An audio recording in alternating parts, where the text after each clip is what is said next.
प्रेम से बोलिए सियावर रामचंद्र की जय। पवन पुत्र हनुमान की जय। धर्म दर्पण चैनल की तरफ से आप सभी के लिए मैं रामचरितमानस का पाठ हिंदी में लेकर आ रही हूँ। उन सभी को जिन्हें अपने जीवन में पढ़ने का समय नहीं मिल पाता है, तो रामचरित जो मानस का मूल पाठ हिंदी में सुनने का भी वही फल बताया है जो इसका पढ़ने का है। तो शुरू करते हैं हम आज का पाठ। निशि प्रवेश मुनि आयुष दीना, सब ही संध्या बंदनु कीन्हा। कहत कथा इतिहास पुरानी, रुचिर रजनी जुग जाम सिरानी। रात्रि का प्रवेश होते ही संध्या के समय मुनि ने आज्ञा दी। तब सबने संध्या वंदन किया और फिर से प्राचीन कथाएं और इतिहास कहते कहते सुंदर रात्रि दोपहर बीत गई।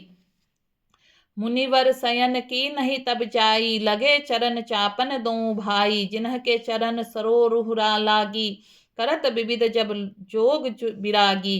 तब श्रेष्ठ मुनि ने जाकर शयन किया, दोनों भाई उनके चरण दबाने लगे।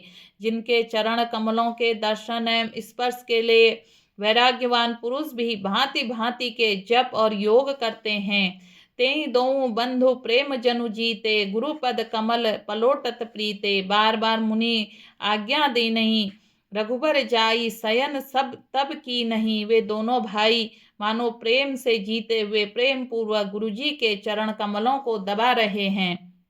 मुनि ने बार बार आज्ञा दी। तब श्री रघुनाथ जी जाकर शयन किया। चापत चरण लखन उरलाए, सभय सब प्रेम परम सचुपाए। पुनि पुनि प्रभु का सोवहु ताता, पौड़े धरि उर पद जल जाता। श्री रामचंद्र जी के चरणों को हृदय से लगाकर भय और प्रेम सहित परम सुख का अनुभव करते हुए लक्ष्मण जी उनको दबा रहे हैं। प्रभु श्री रामचंद्र जी बार बार कहा, हे तात अब सो जाओ। तब वे चरण कमलों को हृदय में धर कर लेट रहे हैं। उठे लखनु निशि विगत, सुनि अरुण अरुण शिखा धुनिकान। गुरु ते पहले ले ही जगतपति, जागे राम सुजान। रात बीतने पर मुर्गे के शब्द कानों पर सुनकर लक्ष्मण जी उठे। जगत के स्वामी सुजान श्री रामचंद्र जी भी गुरु से पहले ही जाग गए। सकल सोच करी जाय नहाए, नित्य निभाए मुन ही सिरनाए। समय जानि गुरु आयुष पाई, लेन प्रसून चले दो भाई। सब सोच क्रिया करके वे जाकर नहाए। फिर संध्या आदि नित्य कर्म समाप्त करके उन्होंने मुनि को मस्तक नवाया। पूजा का समय जानकर गुरु की आज्ञा पाकर दोनों भाई फूल लेने चले गए। भूप बागु बर देखूं जाई, जह बसंत ऋतु रही लो भाई। लागे बिटप मनोहर नाना, बरन बरन बर बेली बिताना। उन्होंने जाकर राजा का सुंदर बाग देखा, जहाँ बसंत ऋतु लुभा कर रह गई। मन को लुभाने वाले अनेक वृक्ष लगे हैं। रंग बिरंगी उत्तम लताओं के मंडप छाए हुए हैं। नव पल्लव फल सुमन सुहाए, निज संपत्ति सुर रुख लजाए। चातक कोकिल कीर चकोरा, कूजत बिहग नटत कल मोरा। नए पत्तों फलों और फूलों से युक्त सुंदर वृक्ष अपनी संपत्ति से कल्प वृक्ष को भी लजा रहे हैं। पपीहे कोयल तोते चकोर आदि पक्षी मीठी बोली बोल रहे हैं और मोर सुंदर नृत्य कर रहे हैं। मध्य बाग सरु सोह सुहावा, मणि सोपान विचित्र बनावा। विमल सलील हूँ सरसिज बहुरंगा, जल खग कूजत गुंजत भृंगा।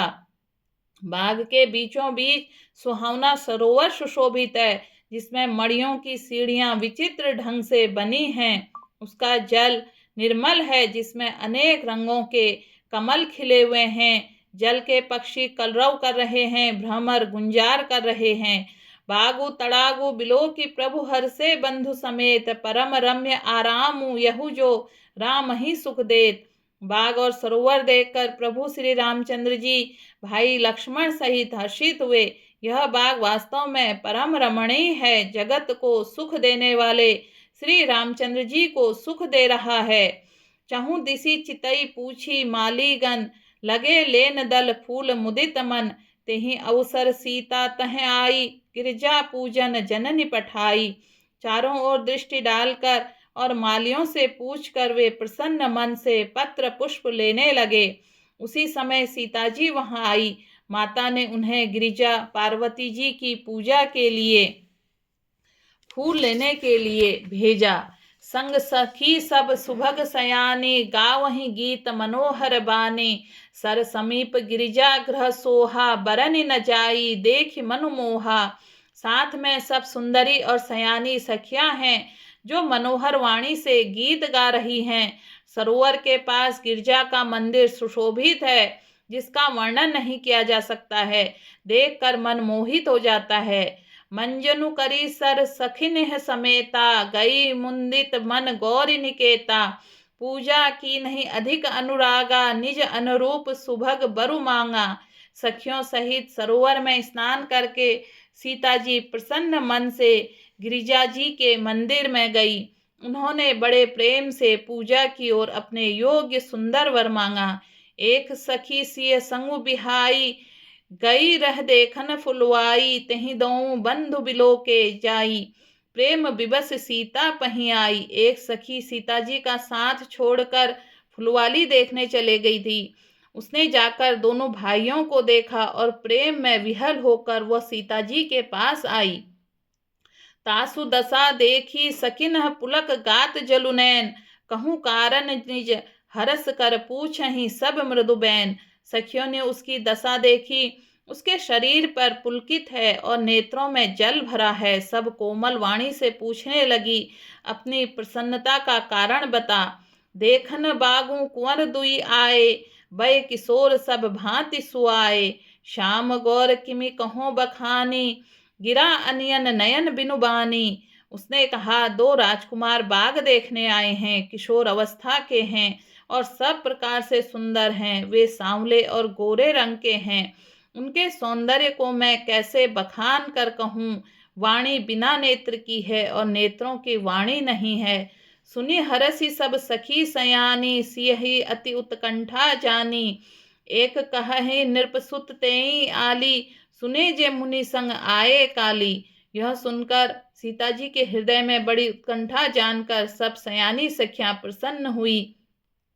तब एक सखी कहने लगी, हे सखी, ये वही राजकुमार हैं जो सुना है कल विश्वामित्र मुनि के साथ आए हैं, जिन्हें निज रूप मोहिनी डारी, कीन है स्वबस नगर नर नारी। बरनत छवि जहाँ तहाँ सब लोगों, अवश्य देख ही देखन जोगूं। और जिन्होंने अपने रूप की मोहिनी डालकर नगर के स्त्री पुरुषों को अपने वश में कर लिया है, जहाँ तहाँ सब लोग अपनी छवि का वर्णन कर रहे हैं। अवश्य चलकर उन्हें देखना चाहिए। तासु बचन अति सिंह ही सुहाने, दरस लागी लोचन अकुलाने। चली अग्र करी प्रिय सखी सोई, प्रीति पुरातन लखई न कोई। उसके वचन सीता जी को अत्यंत प्रिय लगे और दर्शन के लिए उनके नेत्र अकुला उठे। उसी प्यारी सखी को आगे करके सीता जी चली। पुरानी प्रीति को कोई लख नहीं पाता। सुमरी सिय नारद बचन उपजी, प्रीति पुनीत चकित बिलोकति सकल दिशि। जनु शिशु मृगी भय भी सभीत। नारद जी के वचनों का स्मरण करके सीता जी मन में पवित्र प्रीति उत्पन्न हुई। वे चकित होकर सब और इस तरह देख रही हैं मानो डरी हुई मृगछौनी इधर उधर देख रही हो। कंकन किंकिनी नुपुर धुनि सुनी, कहत लखन सुनु राम हृदय गुनी। मानहु मदन दुंदुबि दीनहि, मनसा विश्व विजय कहत की नहीं। कंकड़ हाथों के कड़े, करघनी और पाइजेब के शब्द सुनकर श्री रामचंद्र जी के हृदय में विचार कर लक्ष्मण से कहते हैं, यह ध्वनि ऐसी आ रही है मानो कामदेव ने विश्व को जीतने का संकल्प करके डंके पर चोट मारी हो। अस कहीं फिरी चितई तेहि ओरा, सिय मुख शशि भय नयन चकोरा। भय बिलोचन चारु अंचल, मनहु सकुच निमि तजे दिगंचल। ऐसा कहकर श्री रामचंद्र जी ने फिर उस ओर देखा। श्री सीता जी के मुख रूपी चंद्रमा को निहारने के लिए उनके नेत्र चकोर बन गए, सुंदर नेत्र स्तर हो गए, टकटकी लग गई, मानो नीमी जानकी के पूर्वज ने जिनका सबके पलकों में निवास माना गया है। लड़की दामाद के मिलन प्रसंग को देखना उचित नहीं, इस भाव से सकुचा कर पलकें छोड़ दी, पलकों में रहना छोड़ दिया, जिससे पलकों का गिरना रुक गया। देखिए सी शोभा सुख पावा, हृदय सराहत बचन न आवा।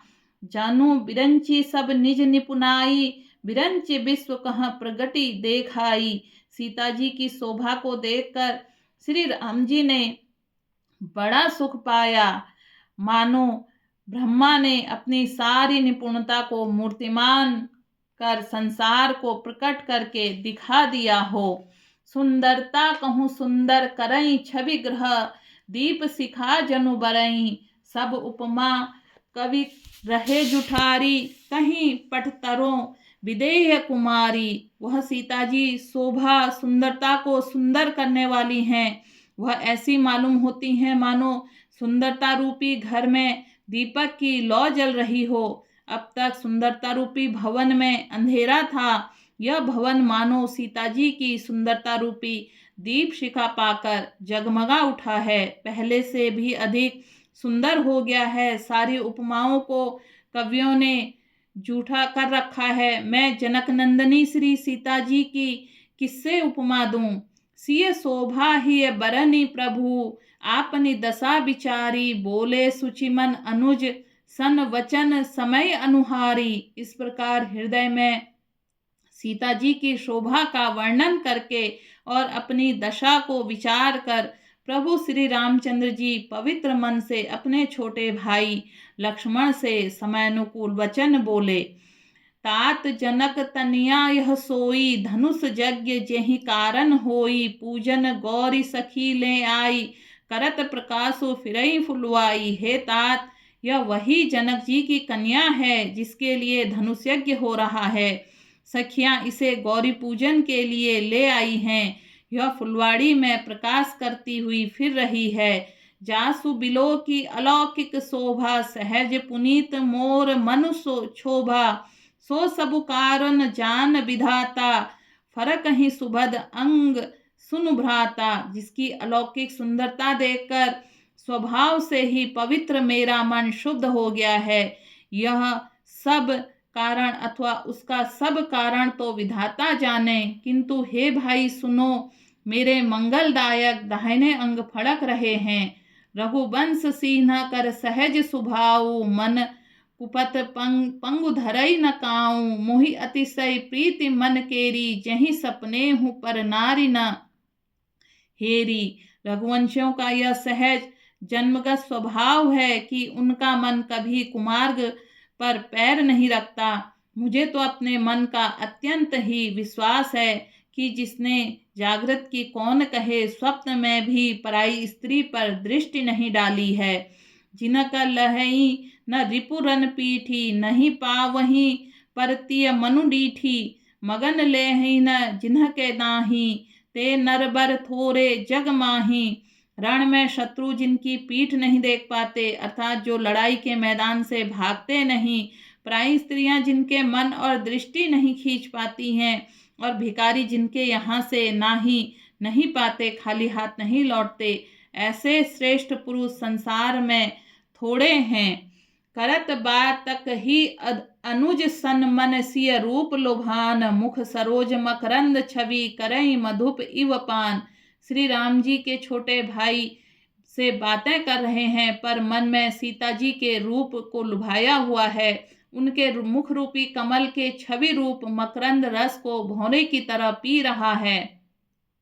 चितवती चकित चहु दिसि सीता, कह गए नृप किशोर मनु चिंता। जहाँ बिलो की मृग सावक नैनी, जनु ता बरसी कमल सित श्रेणी। सीता जी चकित होकर चारों ओर देख रही हैं। मन इस बात की चिंता कर रहा है कि राजकुमार कहाँ चले गए। बाल मृग नैनी मृग के छोने की सी आंख वाली सीता जी की जहाँ दृष्टि डालती है, वहाँ मानो श्वेत कमलों की कतार बरस जाती है। लता ओट सब सखिन लखाए, श्यामल गौर किशोर सुहाये। देखी रूप लोचन ललचाने, हरसे जनु निज निधि पहचाने। तब सखियों ने लता की ओट में सुंदर श्याम और गौर कुमारों को दिखलाया। उनके रूप को देखकर नेत्र ललचा उठे। वे सब प्रसन्न हुए, मानो उन्होंने अपना खजाना पहचान लिया। थके नयन रघुपति छवि देखे, पलक कीन्हु परिहरि निमेषें। अधिक स्नेह दें भैं भोरी, सरद सिसिहि जनु चितव चकोरी। श्री रघुनाथ जी की छवि देखकर नेत्र थकित निश्चल हो गए, पलकों ने भी गिरना छोड़ दिया। अधिक स्नेह के कारण शरीर विहल बेकाबू हो गया, मानो शरद ऋतु के चंद्रमा को चकोरी बेसुध हुई देख रही हो। लोचन मग राम ही उर आनी, दीन है पलक कपाट सयानी। जब सिय सखी नह प्रेम बस जानी, कहीं न सकहीं कछु मन सकुचानी। नेत्रों के रास्ते श्री रामचंद्र जी को हृदय में लाकर चतुर शिरोमणि जानकी ने पलकों के किवाड़ लगा दिए, अर्थात नेत्र मूंद कर उनका ध्यान करने लगी। जब सखियों ने सीता जी को प्रेम के वश में जाना, तब वे मन में सकुचा गई, कुछ कह नहीं सकती थी। लता भवन प्रगटे भेंत ही अवसर दोऊ भाई, निकसे जनु जुग बिमल विधु जलद पटल बिलगाई। एक बार प्रेम से बोलिए सियावर रामचंद्र की जय, पवन पुत्र हनुमान की जय। धर्म दर्पण चैनल की इस नई शुरुआत को आप सभी का प्रेम और आशीर्वाद चाहिए। आप सभी से मेरा निवेदन है कि अभी तक आपने धर्म दर्पण को सब्सक्राइब नहीं किया है तो इसे सब्सक्राइब कर दिए।